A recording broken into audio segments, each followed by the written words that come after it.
नमस्कार। आज हम बात करने वाले हैं भारत की एक बहुत ही खूबसूरत और कह सकते हैं गहरी कला के बारे में, शास्त्रीय नृत्य।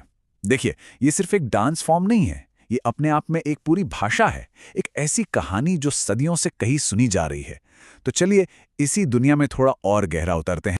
लेकिन सबसे पहले एक सवाल सवाल ये कि एक साधारण सी मूवमेंट, एक शारीरिक गति और एक पवित्र कहानी, इनमें आखिर फर्क क्या है? मतलब कैसे कुछ हरकतें मिलकर एक पूरी की पूरी आध्यात्मिक कथा बन जाती हैं? यही सवाल है जो आज के हमारे इस विश्लेषण का केंद्र है। और जानते हैं, इस सवाल का जवाब शास्त्रीय शब्द के मतलब में ही कहीं छिपा हुआ है। तो इसे समझने के लिए हमें सबसे पहले शास्त्र की जो अवधारणा है, जो कॉन्सेप्ट है, उसे समझना होगा।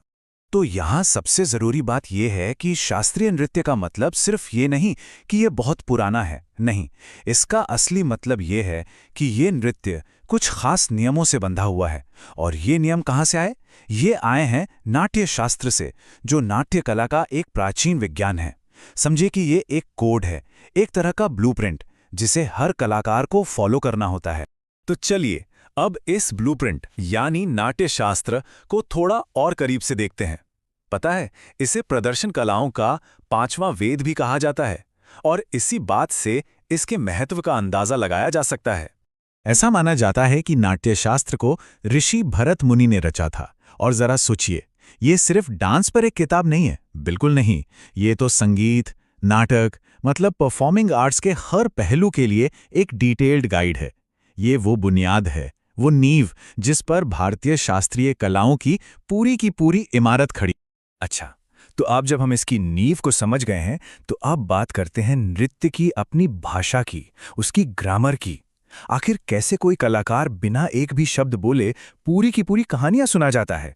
तो देखिए, इस भाषा के तीन मुख्य स्तंभ हैं: नृत्य, नृत्य और नाट्य। यही वो तीन तत्व हैं जो मिलकर एक मुकम्मल, एक संपूर्ण परफॉर्मेंस बनाते हैं। सबसे पहले बात करते हैं नृत्य की। यह है प्योर डांस, शुद्ध नृत्य। इसमें कोई कहानी नहीं होती, कोई इमोशन नहीं होता। इसका पूरा का पूरा फोकस होता है रिदम पर, स्पीड पर, खूबसूरत फॉर्म्स और पैटर्न पर। कह सकते हैं कि ये कला का टेक्निकल और एस्थेटिक साइड है। अब आता है दूसरा स्तंभ, नृत्य। यहाँ आकर कला में भावनाएं और कहानी जुड़ जाती हैं।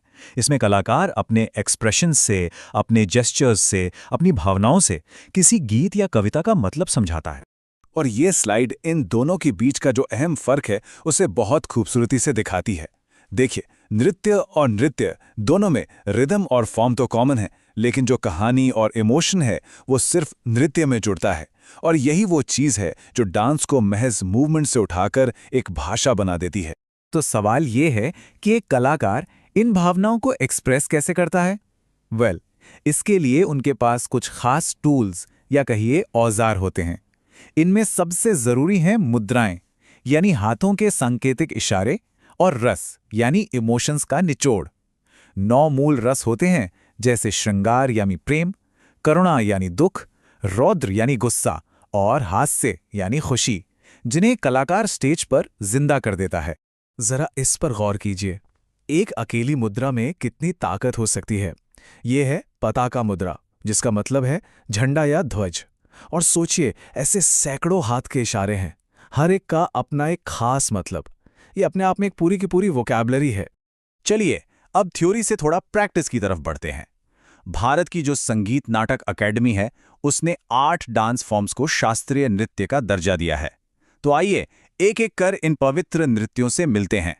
तो ये है वो 8 पवित्र नृत्य। सबसे पहले तमिलनाडु का भरतनाट्यम, जो अपने एकदम सटीक ज्योमेट्रिक लाइंस और जबरदस्त एनर्जी के लिए जाना जाता है। फिर आता है उत्तर भारत का कथक, बिजली की तेजी से फुटवर्क और चक्करदार घुमाव जिनसे कहानियां बुनी जाती हैं। केरल से तो 2 फॉर्म्स हैं, एक है नाटकीय कथकली, जो अपने भारी भरकम मेकअप के साथ एक चलते फिरते थिएटर जैसा लगता है, और दूसरा है बिल्कुल कोमल और काव्यात्मक मोहिनीअट्टम। और हर डांस की अपनी एक अलग ही आत्मा है, जैसे ओडिसी के मूर्तिकला जैसे पोजेज या मणिपुरी की नाजुक लहरदार सी चाल। ये सभी अपने अपने क्षेत्र की एक खूबसूरत अभिव्यक्ति हैं। तो भले ही ये 8 डांस फॉर्म्स देखने में कितने भी अलग क्यों ना हों, सबकी अपनी अपनी खासियतें हैं, लेकिन इन सब के बीच एक आत्मा है, एक ऐसी भावना जो इन सभी को एक धागे में पिरोती है। और वो यूनिफाइंग स्पिरिट क्या है? वो है भक्ति और कहानी सुनाना। आप कोई भी डांस फॉर्म उठा लीजिए, उसके सेंटर में, उसके दिल में हमेशा भगवान के प्रति समर्पण और एक कहानी को लोगों तक पहुंचाने का मकसद होता है। सच में यही वो धागा है जो इन सभी मोतियों को एक माला में पिरोता है। नंदकेश्वर का एक बहुत ही खूबसूरत कथन है जो इस कला का सार बता देता है। वो कहते हैं, जहां हाथ जाता है वहां आंखें जाती हैं, जहां आंखें जाती हैं वहां मन जाता है। ये बात साफ दिखाती है कि शास्त्रीय नृत्य सिर्फ शरीर की मूवमेंट नहीं है, बल्कि ये शरीर, मन और आत्मा का एक बहुत ही गहरा कनेक्शन है। तो आखिर में एक सवाल पर आकर रुकते हैं। अगर एक प्राचीन ग्रंथ, एक पुराना टेक्स्ट हजारों सालों के लिए एक पूरी कला को कोड कर सकता है, तो हम आज ऐसी कौन सी कहानियां लिख रहे हैं जो आने वाली सदियों तक जिंदा रहेंगी? वाकई सोचने वाली बात है।